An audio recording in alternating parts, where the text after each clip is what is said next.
ইসরায়েলের রাজনৈতিক অস্থিরতা আরও ঘনীভূত হয়েছে। প্রায় নিশ্চিত পতনের মুখে পড়েছে নেতানিয়াহুর সরকার।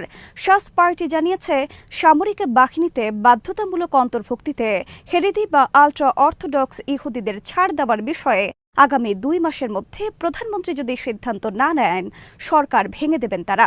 শাস পার্টির নেতা আরিয়াহ ডেরি বুধবার এক রেডিওকে বলেছেন, আমার বিশ্বাস প্রধানমন্ত্রী এবং জোটের নেতারা তোরাহ ছাত্রদের বিষয়টি সুরাহা করবেন।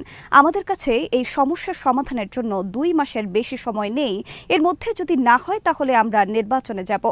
সরকারে বর্তমানে শাস পার্টির 6টি মন্ত্রিত্ব রয়েছে।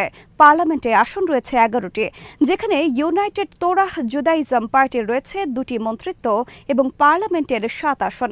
সরকারের টিকে থাকার জন্য প্রয়োজন 61 আসন। বর্তমানে পার্লামেন্টে শাসক জোটের আসন রয়েছে 68টি। হিসাব অনুযায়ী শাস পার্টির দাবি মেনে না নিলে অবশ্যই সরকারের পতন ঘটবে। এদিকে শাস পার্টির চেয়েও কট্টর অবস্থানে রয়েছে ইসরায়েলের বেইতেনু পার্টি। ডেরির আলটিমেটাম নিয়ে দলের নেতা আভিগতর লিবারম্যান বলেছেন, 2 মাস অপেক্ষার সুযোগ নেই, এখনই নির্বাচন প্রয়োজন।